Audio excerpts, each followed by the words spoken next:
Selamat malam, pemirsa kampus yang senantiasa mengikuti setiap langkah penelusuran kebenaran di balik fakta-fakta yang tersembunyi. Anda kembali bersama saya di Warta Kampus. Dan hari ini, fokus kita bertujuan pada sebuah misi yang menuntut keberanian, ketelitian, dan integritas etis tertinggi. Investigasi praktik prostitusi terselubung di wilayah Banten Girang. Perkuliahan Teknik Reportase dan Investigasi Berita pada pertemuan ke-12 ini menandai transisi krusial dan perencanaan teoritis menjadi observasi lapangan yang konkret. Saya sebagai kelompok 3 yang mengembangkan tanggung jawab besar atas proyek film dokumenter investigasi isu ini telah melangkah keluar dari ruang kelas dan masuk ke jantung wilayah yang penuh misteri dan kontroversi, yaitu Kampung Sempu yang berbatasan langsung dengan situs sejarah Banten Girang. Observasi ini merupakan implementasi dari tahap praproduksi investigasi dan base building atau dasar analisis.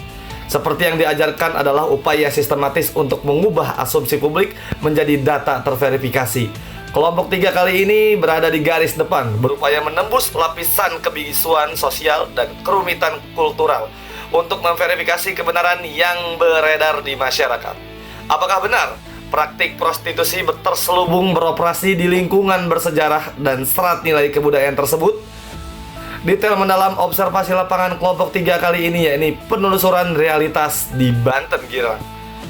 Demi mencapai akurasi dan keberimbangan, tim investigasi kelompok 3 telah menerapkan pendekatan triangulasi sumber yang strategis, yaitu pengumpulan informasi dari 3 sudut pandang yang berbeda.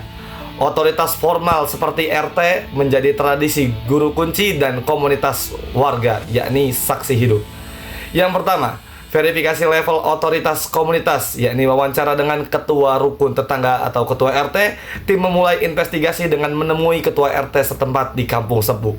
Pendekatan ini merupakan langkah esensial dalam tahap base building.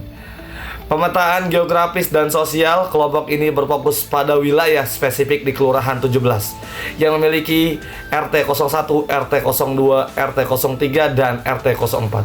Wawancara dengan para ketua RT bertujuan untuk memetakan secara detail di RT mana saja indikasi praktik tersebut paling kuat.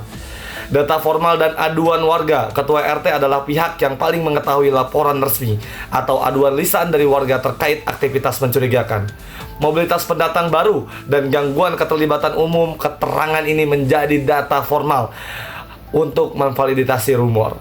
Yang kedua, verifikasi level sejarah dan moral. Keterangan dari juru kunci Museum Banten Girang. Langkah unik yang dilakukan oleh tim investigasi wawancara ini dengan guru kunci dari Museum Banten Girang.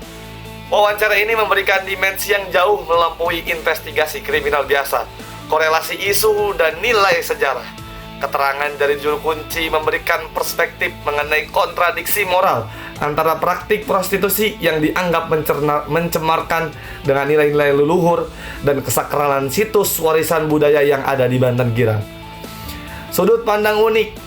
Keterangan ini berpotensi sebagai point of view yang kuat bagi film dokumenter, yaitu pertarungan antara keindahan sejarah dan kegelapan realitas sosial di ambang gerbang Banten Girang. Yang ketiga, verifikasi level saksi hidup. Kesaksian warga RT 01 dan RT 04. Poin paling krusial ditambah dalam observasi adalah pengumpulan kesaksian langsung dari beberapa warga sekitar RT 01 dan RT 04. Keterangan ini sangat krusial karena validasi realitas lapangan. Warga adalah saksi hidup sehari-hari. Kesaksian mereka memberikan evidence berupa observasi langsung mengenai waktu operasional, jenis orang yang keluar masuk, dan bagaimana praktik tersebut mempengaruhi kualitas hidup dan moralitas lingkungan mereka. Penemuan the missing piece. Keterangan dari warga seringkali menjadi kepingan yang hilang, yang tidak bisa didapat dari observasi resmi. Warga dapat mengkonfirmasi apakah aktivitas terjadi secara terbuka, tersembunyi, atau hanya rumor belaka. Kebutuhan anonimitas. Dalam kasus sensitif seperti ini, tim harus memastikan bahwa proses pengambilan keterangan dari warga dilakukan dengan menjunjung tinggi prinsip kerahasiaan, sesuai dengan prinsip dasar jurnalisme investigasi, terutama untuk melindungi mereka dari potensi dan resiko. Aksi observasi ini menegaskan bahwa kelompok 3 telah bergerak secara sistematis dalam fase original research dan revelation, setiap menyusun narasi investigasi yang akurat, berimbang, dan beretika. Seluruh data ini akan menjadi fondasi bagi naskah film dokumenter kelompok 3. Saya Muhammad Adnan Nubi, kurang lebihnya mohon maaf. Kembali ke studio.